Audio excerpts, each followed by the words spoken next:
নমস্কার প্রত্যেককে শুভ সন্ধ্যা। তো আজকে আমার বিষয় হচ্ছে পাণ্ডু রাজার ডিবি, মানে আজকের আমার আলোচনার বিষয়। বঙ্কিমচন্দ্র চট্টোপাধ্যায় আক্ষেপ করেছিলেন যে বাঙালির কোনো ইতিহাস নেই। এই বিষয় নিয়ে আমার যেটা মনে হয়েছে যে বাঙালির ইতিহাস চর্চা করার এখনকার দিনের খুব বেশি প্রয়োজন আছে। রাখাল দাস বন্দ্যোপাধ্যায়, নিহার রঞ্জন রায় সহ বিভিন্ন ঐতিহাসিকরা বাঙালির ইতিহাস চর্চায় ব্রতী হয়েছেন।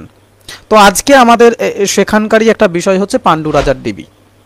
বাঙালির ইতিহাসে যেটা সবথেকে একটা বড় জায়গা সেটা হলো যে এই যে পাণ্ডু রাজার ডিবি সেটা প্রায় 10,000 বছরের আগের এভিডেন্সও পাওয়া গেছে, মানে তাম্রপ্রস্তর যুগের একটা এভিডেন্স পাওয়া যাচ্ছে। কিন্তু সেখানেও আমাদের এটাকে কোনো ইতিহাস হিসাবে পড়ানো হচ্ছে না, আমাদের পাঠ্যপুস্তকে পড়ানো হয় না। এবং সবথেকে যেটা বড় সমস্যা সেটা হচ্ছে এখনো পর্যন্ত আমরা অনেক কম মানুষ এই পাণ্ডু রাজার ডিবি সম্পর্কে জানেন। এটা একটা বড় দিক। তো যাই হোক, আমি সেটা নিয়ে একটু ইতিহাস চর্চায় আজকে, মানে এই পাণ্ডু রাজার ডিবি প্রসঙ্গে, কারণ অনেকটা বড়। তো পাণ্ডু রাজার ডিবিটা আমি দুটো লাইভে ভাগ করে নেব, যে লাইভটাতে যেটাতে অন্তত দুটো ভাগে ভাগ থাকবে।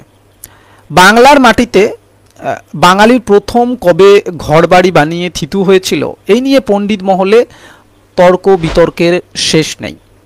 তবে বর্ধমানের পাণ্ডু রাজার ডিবি থেকে শুরু করে পশ্চিমবঙ্গের রাডো অঞ্চলের বিভিন্ন জায়গায় খ্রিস্টের জন্মের প্রায় কয়েক হাজার বছর আগেও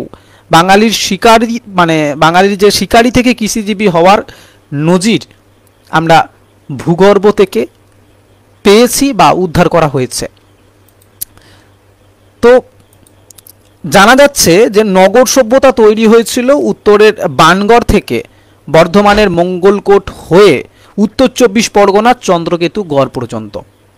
রাডো বাংলার কেন্দ্রীয় ভূমি হচ্ছে এই বর্ধমান। সেখানের বহু স্থানে খনন কার্য চালিয়ে জানা যাচ্ছে যে প্রায়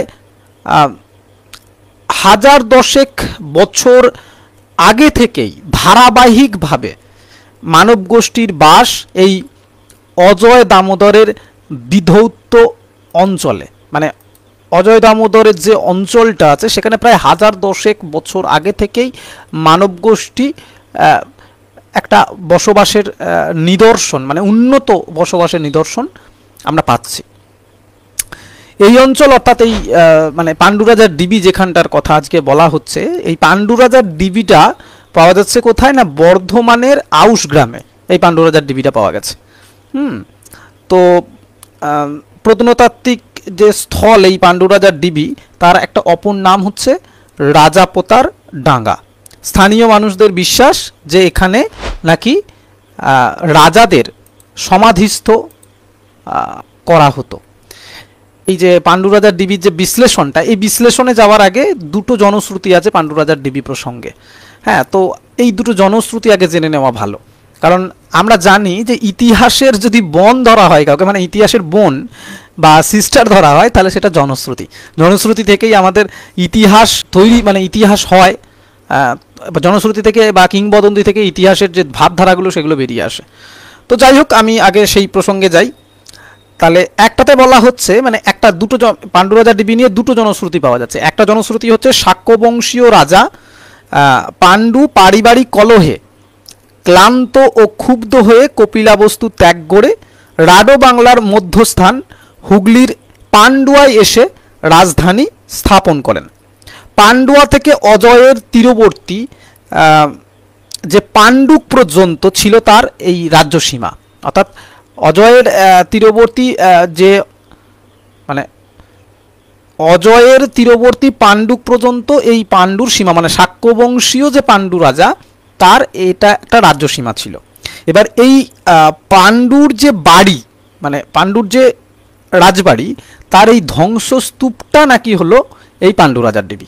তাহলে আমরা একটা জনশ্রুতি কি পাচ্ছি না, শাক্যবংশীয় কোনো একজন রাজা পাণ্ডু, এবার তিনি পারিবারিক তার যে মানে অশান্তি কলহ, সেই মানে এই রাগ ক্ষোভ থেকে তিনি এই রাঢ়বঙ্গে চলে আসছেন এবং পান্ডুয়া থেকে অজয়ের তীরবর্তী অঞ্চল পাণ্ডুক পর্যন্ত তিনি একটা রাজ্য স্থাপন করছেন এবং তারপরে তিনি কি করছেন না, তার যে বাড়ি অর্থাৎ এই পাণ্ডুর যে ডিবি মানে পাণ্ডুর যে রাজপ্রাসাদ তার যে ধ্বংসস্তূপটা সেটা হচ্ছে পাণ্ডু রাজার ডিবি। এবার এখানে একটা সমস্যা আছে, সমস্যাটা হচ্ছে যে আমরা জানি শাক্যবংশীয় বলতে কাদেরকে বোঝানো হয় না, মহান তথাগতের বা বুদ্ধের যে বংশ সেটা হচ্ছে এই শাক্য বংশ।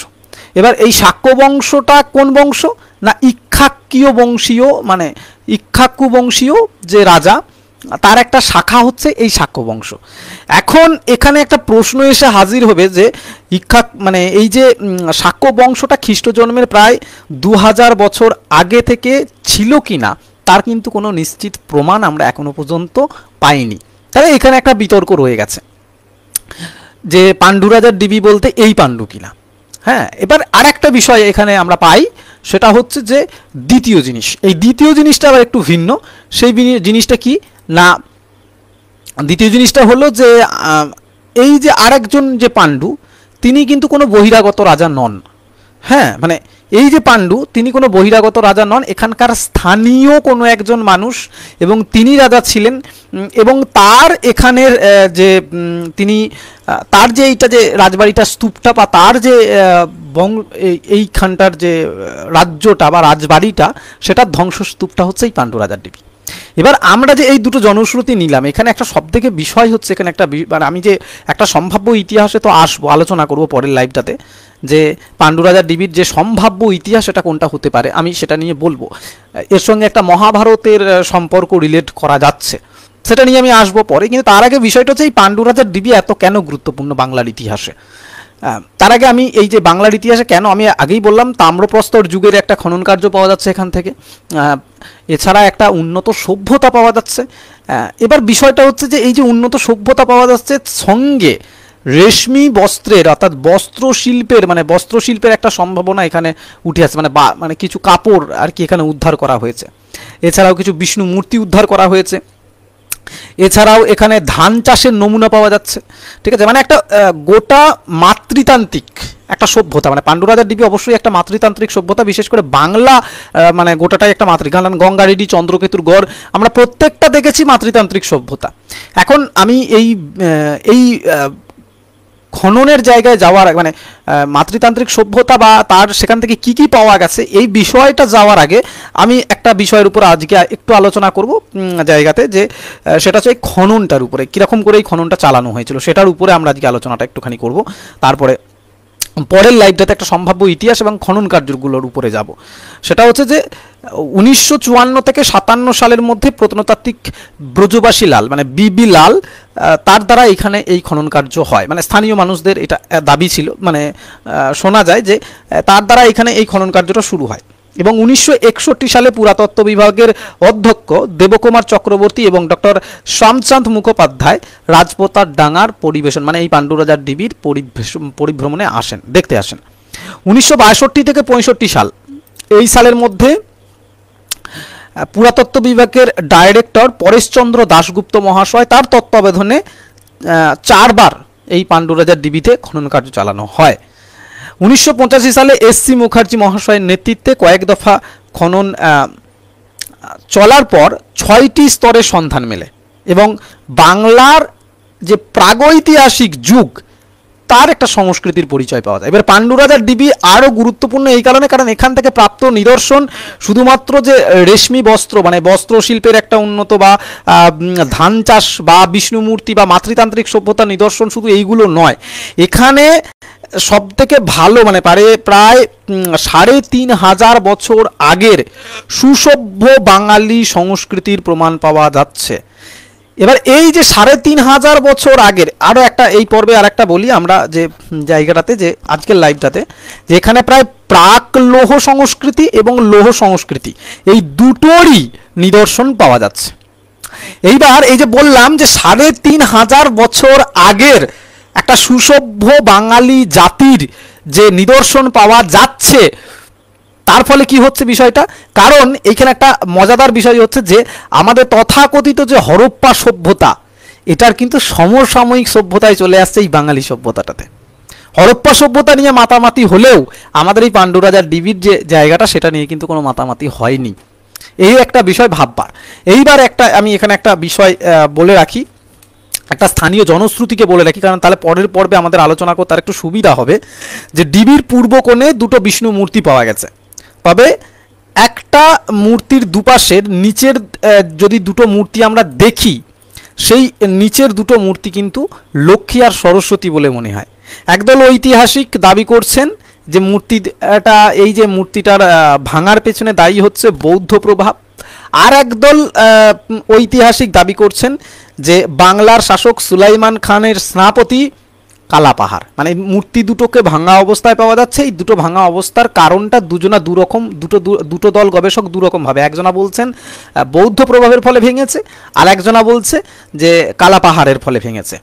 এইবার এইখানে একটা বিষয় আছে যে মূর্তিটার উপর দিকে লতা পাতার একটা চালি পাওয়া গেছে এবং মূর্তিটা স্থানীয়দের কাছে বড়াইচণ্ডী নামে পরিচিত। এবার এই বড়াইচণ্ডী নিয়ে একটা ইতিহাসের প্রয়োজন আছে, মানে বলার বিশ্লেষণের প্রয়োজন আছে, সেটা আমরা বলবো পরবর্তীকালে।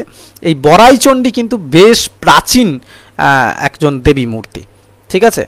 বর্তমানে সেই জন্যে স্থানীয়দের কাছে এই পাণ্ডু রাজার যে ডিবির স্থানটা, এই স্থানটা বড়াইচণ্ডী তলা নামে মানে পরিচিত আর কি। মানে এই পাণ্ডু রাজার ডিবির যে স্থানটা সেটা বড়াইচণ্ডী স্থান হিসেবে পরিচিত। এখন স্থানীয় মানুষদের দাবি বা জনশ্রুতি যাই বলতে পারেন, সেটা হচ্ছে যে এই যে বড়াইচণ্ডী দেবী, ইনি হচ্ছেন পাণ্ডুদের কুলদেবতা বা কুলদেবী। আজকে আমার এই পর্যন্ত আলোচনা ছিল। এর পরের পর্বে আমি যে আলোচনাটা করব সেটা হচ্ছে পাণ্ডু রাজার ডিবি থেকে কি পাওয়া গেছে এবং পরের জায়গাটাতে যে পাণ্ডুর সাথে কেমন করে এই পাণ্ডু রাজার ডিবির সাথে মহাভারতের আমরা একটা রিলেট পাচ্ছি, সেটা আমার নিজস্ব বিশ্লেষণ থাকবে খানিকটা। আমি নিজে যেটা বুঝেছি মানে পেয়েছি সেটা বলবো, এবং মানে সবগুলো যারা যা বলেছেন সেই অনুপাতে আমার যেটা মনে হয়েছে আমি সেটাই বলবো আর কি বিশ্লেষণ করে। পরের পর্বে আমরা আলোচনা করব একটুখানি যে পাণ্ডু রাজার ডিবি থেকে কি পাওয়া গেছে এবং তার যে সভ্যতার স্তর ভিত্তিকটা, মানে প্রাক লৌহ সংস্কৃতি থেকে লৌহ সংস্কৃতি পর্যন্ত যে জিনিসটা পাওয়া গেছে সেটা কি, সেটা নিয়ে আমরা আলোচনা করব। তো আজকে এই পর্যন্তই। প্রত্যেকে সুস্থ থাকুন, ভালো থাকুন, এটা কামনা করি এবং বাঙালির ইতিহাস চর্চা একটু সাথ দিন। ধন্যবাদ।